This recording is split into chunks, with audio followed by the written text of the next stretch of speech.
nós temos um regime que, pelo que, enfim, eu não sou, vou repetir aquela frase que está sempre a passar aqui nos jingles Uhum. da rádio, que eu não sou jurista, mas aquilo que tenho lido, tenho ouvido dizer, tenho em colóquios, em muitas ocasiões, é que nós temos, por razões que eu diria que são históricas, têm a ver com a nossa com a forma como se processou a transição da ditadura para a democracia, houve uma preocupação muito grande em dar garantias de defesa Aos enfim, cidadãos. aos cidadãos. Uhum.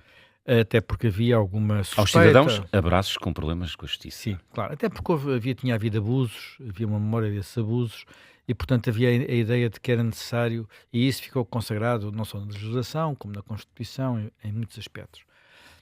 Agora, há momentos em que percebemos que, quer dizer, o pêndulo foi demasiado para um lado e que, portanto, é aqui necessário encontrar algum equilíbrio.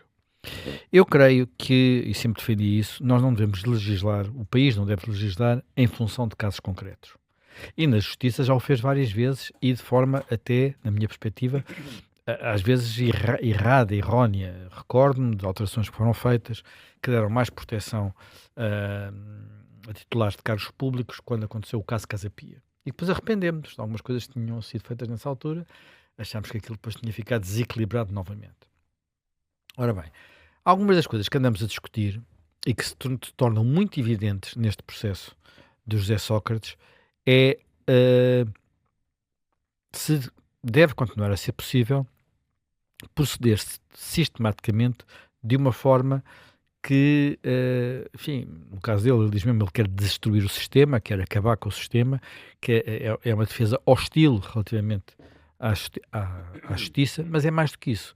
É uma defesa que, usando recursos que a maior parte das pessoas não tem, porque é necessário dizer que ele não pode fazer o que tem vindo a fazer se não tivesse esses recursos, e que dificilmente são os recursos apenas declarados por ele. Hum. Ele declara apenas Recursos, vulgo dinheiro, dinheiro. Estamos a falar de para dinheiro. pagar Quer dizer, as a custas única coisa judiciais. que declara é o dinheiro da pensão dos políticos, não é? Portanto, que ele tem. Uhum. Não é uma fortuna. Portanto, para poder suportar o pagamento dos advogados, o pagamento das custas, o pagamento dos processos, todas as coisas que foram acontecendo. Bem, mas aquilo que ilustra, e eu acho que isto que se está a passar que repara, ele teve momentos em que a estratégia era recusar os juízes todos, portanto, cada vez que era nomeado um juiz, bumba, tira o juiz. Hum. Epá, e foi quase sempre, isso perdeu praticamente sempre, não é? Todos os recursos que pôs, acho que ganhou um ou dois, mas a estratégia foi sempre tentar ir adiando, arrastando, arrastando, arrastando. Com a expectativa de que alguns dos crimes de que é acusado possam vir a prescrever. E há um que é importante, que é aquele que tem relação com o Armando Vara, que envolve a Caixa Geral de Depósitos e outros empreendimentos. Esse pode prescrever mesmo, Uhum. porque o julgamento teria que acabar este ano e ninguém está a ver que isso vai acontecer. Portanto, ele está a ter ganho de causa. Mas é um ganho de causa que deixa as pessoas particularmente desconfortáveis. Até porque a forma como o julgamento tinha decorrido até agora tinha ido, digamos assim, tinha ido mais no sentido de confirmar as teses do Ministério Público do que confirmar as teses dele. Eh, e o que é extraordinário é como é que algumas coisas ainda se discutiam agora. Repara, eu em 2000 já não sei se foi, acho que foi 2005 ainda, portanto há 21 anos, quando se dá a saída de Luís Campos e Cunha do Ministério das Finanças, escrevi, na altura, que o que estava em causa era uma interferência do Primeiro-Ministro na nomeação da administração da Caixa Geral de Depósitos e que a forma como isso estava a ser feito desequilibrava o sistema de pesos e contrapesos da democracia. Eu escrevi isso há 21 anos, não foi ontem. Foi há 21 anos, quer dizer, fui reler recentemente o que é que tinha escrito na altura. Escrevi, não havia observador, mas havia público, pronto, que era onde eu estava. E não fui o único, não é? Quer dizer, não deve haver quem possa ter feito mais isso, mas não fui o único. E agora, ainda se foi para tribunal tentar levar Luís Campos e Cunha, que foi testemunha, a dizer o contrário disso mesmo. E obviamente ele não disse, não é? Bem, portanto, para que é que este caso deve servir e para que não deve servir? Ele não deve servir para em função de alguns bloqueios que foram sendo encontrados, encontrar soluções, digamos, por assim dizer, em vez de ser um tiro, apenas dirigidas a casos concretos. Varinha Situações mágica. concretas. Quer dizer, em contrapartida, deve servir para ilustrar a necessidade de não ficarmos como estamos. Porque isto que se está a passar, passou-se em muitos outros processos, e nós temos inúmeros processos, e é preciso dizer aqui uma coisa que eu acho que é muito relevante. Quando nós vamos ver as estatísticas da Justiça, estatísticas oficiais da Justiça, aquilo que verificamos é que tem havido uma evolução positiva, porque como algumas medidas foram tomadas, de diferentes tipos, algumas têm a ver com a organização dos tribunais, por exemplo, a informatização, o sistema sítios, outras têm a ver com formas de resolver problemas fora dos tribunais tradicionais, portanto, a arbitragem, os julgados de paz, foram coisas que a pouco e pouco nós fomos colocando no sistema que para aquilo que não são o peixe graúdo, vai resolvendo os problemas e vai permitindo que as coisas se vão resolvendo. Até naquilo que se fala muito, que são os processos justiça civil, comercial, justiça fiscal, tem havido uma redução forte dos tempos médios de resolução dos casos. E isto era uma das questões mais críticas, neste caso, sobretudo para a economia, e nós estamos mesmo numa posição na Europa que não estamos já na cauda, estamos enfim, ali mais ou menos a meio, um bocadinho para a frente até. Portanto, não é aqui que é os problemas. Quer dizer, o que é que isto indica? Indica que quando não temos mega processos, quando não temos peixe graúdo, quando não temos gatões, ou o que quiseres, big cats, não é? Quando não temos estas figuras, as coisas resolvem-se. Portanto, quando nós estamos a falar de alterar normas que, no fundo, só são utilizadas por estas figuras, não estamos a pôr em causa o sistema todo e a, de repente, tirar direitos aos cidadãos todos, porque a maior parte dos cidadãos não usam estes estratagemas, não usam porque não têm meios, não usam porque têm consciência de que não é leal fazê-lo, e por aí adiante, não é? Porque depois isto aqui há... o que é que estamos a falar? Já agora vale a pena ver o que é que estamos a falar. Nós estamos a falar de os juízes terem aquilo que se chama uma gestão mais ativa dos processos. O que é que isto significa? Significa que eles passariam a ter a possibilidade de recusar manobras dilatórias de uma forma mais liminar. Claro que, quer dizer, repara, quando nós temos situações como aquelas que tivemos, recusa dos juízes, substituição sucessiva dos advogados, que é aquilo que está a acontecer, e outras, enfim, muitas outras situações em que há claras manobras dilatórias, os juízes terem aqui mais poder. No setor da justiça, quando se diz isto, há logo outra classe digamos, de agentes da justiça que se indigna, que são os advogados. Faz parte, quer dizer, agora por acaso já tivemos pior, devo dizer. Eu recordo-me de um tempo, talvez já uma pessoa anda cá há muito tempo, tem memória destes momentos. Uma vez, numa abertura do ano judicial, era bastonário o Marinha Pinto? Marinho Pinto, e houve uma sessão de abertura, era bastonário Marinho Pinto, penso que presidente do Supremo, como é que ele se chamava? Como é que se chamava aquele presidente? Aquele presidente do Supremo que era baixinho. Noronha de Nascimento. Noronha de Nascimento, e já não me recordo quem é que... Mas aquilo tem sempre os discursos, há o discurso do Ministro E o Procurador-Geral na altura era... E o Procurador-Geral na altura foi aquele Procurador, depois ficou muito polémico. Também não me recordo agora. Pinto Monteiro. Pinto Monteiro. Está aqui o Luís Rosa que não falha os nomes. Ora bem, e nas intervenções feitas naquela sessão de abertura, aquilo parecia que estávamos num saco de gatos. Cada um disse a sua coisa e ocupou boa parte do seu tempo a atacar os outros. Com o Presidente da República, que julgo que na altura era Cavaco Silva, sentado a assistir. A Ministra da Justiça, ou o Ministro da Justiça, esse já não me recordo quem é que era. Talvez o Alberto Costa. Portanto, aquilo foi mal. E eu diria que agora já não estamos nesta situação tão limite e que algum caminho foi feito. Mas, naturalmente, que o negócio dos advogados, quer dizer, o dever dos advogados é fazer o máximo possível pelos seus clientes. Não tem, os advogados não têm de acreditar nos seus clientes, não têm de estar convictos nos seus clientes, mas têm o dever de os defender. O dever de defender. Às vezes as pessoas confundem um bocadinho estas coisas e acham que não é assim. Portanto, um advogado, quando aceita um caso, tem que estar convencido dele. Não, não é isso. Há, aliás, um exemplo famoso de uma situação dessas, que é quando um senhor chamado John Adams, que era advogado em Boston, Massachusetts, Estados Unidos, defendeu soldados britânicos que tinham morto ou tinham, enfim, uma história de uma manifestação antes da independência dos Estados Unidos. E John Adams, que era um independentista, foi defender os adversários. Isso foi muito complicado. Ele depois acabaria por ser vice-presidente e presidente dos Estados Unidos mais tarde. Há um filme, julgo que na Netflix, onde se vê, não sei se é, enfim, um desses canais de cabo, onde se conta este episódio. Portanto, ele foi defender algo contra as suas convicções.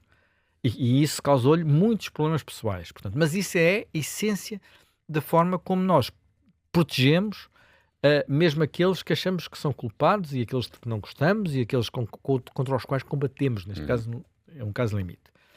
Mas isso tem, mais uma vez, limites. Não se pode, de repente, sequestrar o sistema de justiça da forma como este caso ilustra bem, mas não é um caso único. Não é um caso único e muito longe disso. Uma das coisas, por exemplo, que eu não vi aqui, não sei se estava, talvez o Luís me possa perceber melhor, uma das coisas que acontece em Portugal e que eu acho que é muito perversa, mas mesmo muito perversa, é o recurso sistemático ao Tribunal Constitucional como Tribunal de última instância.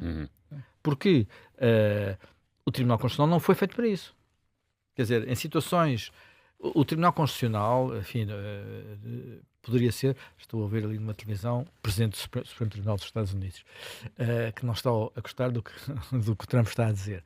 Mas, no caso do Supremo Tribunal, eles aceitam, há muitas coisas que nem sequer entram lá. Portanto, eles dizem, acabou, isto não é para ser reduzido em instâncias inferiores.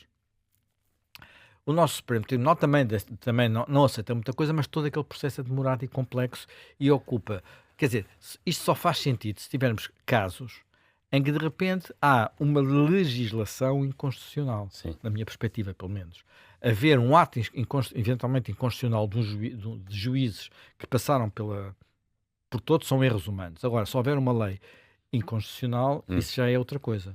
Recordo-me, por exemplo, uma vez, e até há um mecanismo, 3 sentenças do Tribunal, que também acho um bocado estúpido, que é, tem que haver 3 sentenças do Tribunal Constitucional contra uma determinada lei para isso obrigar a voltar a ela à Assembleia. Passa a ter força de lei.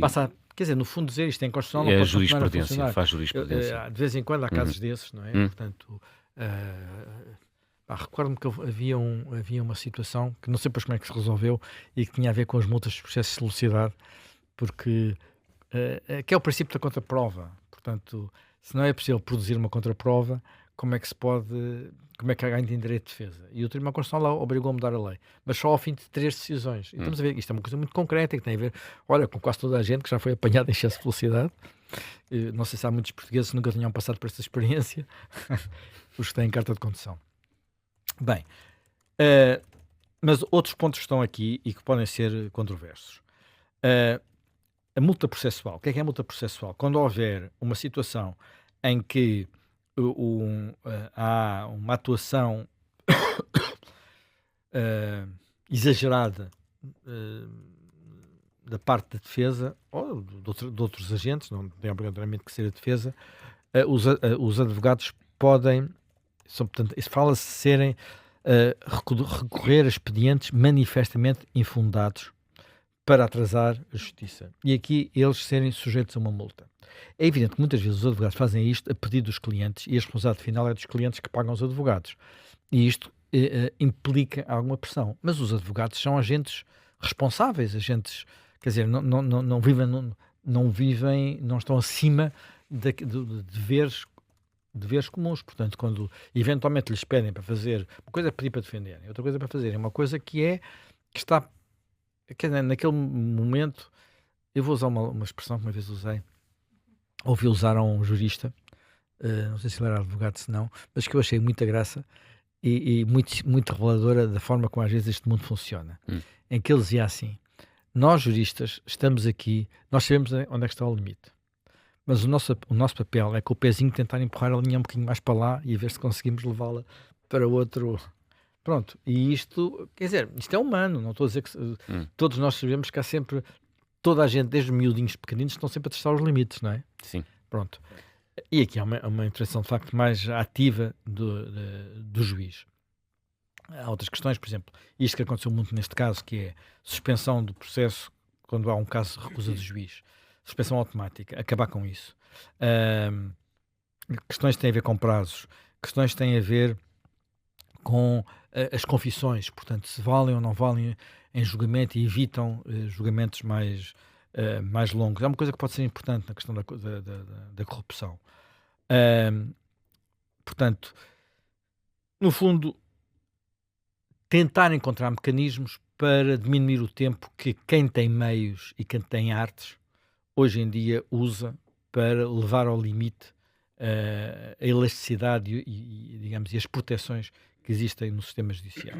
E eu creio que, até por aquilo que sucede na esmagadora maioria dos casos, que as coisas até estão a melhorar, são, no fundo, medidas que estão dirigidas para os casos onde as coisas não melhoram, porque há um abuso real do poder que as pessoas têm, porque têm, entre outras coisas, bolsos, fundos para pagar, escritórios importantes, mecanismos importantes e por aí adiante.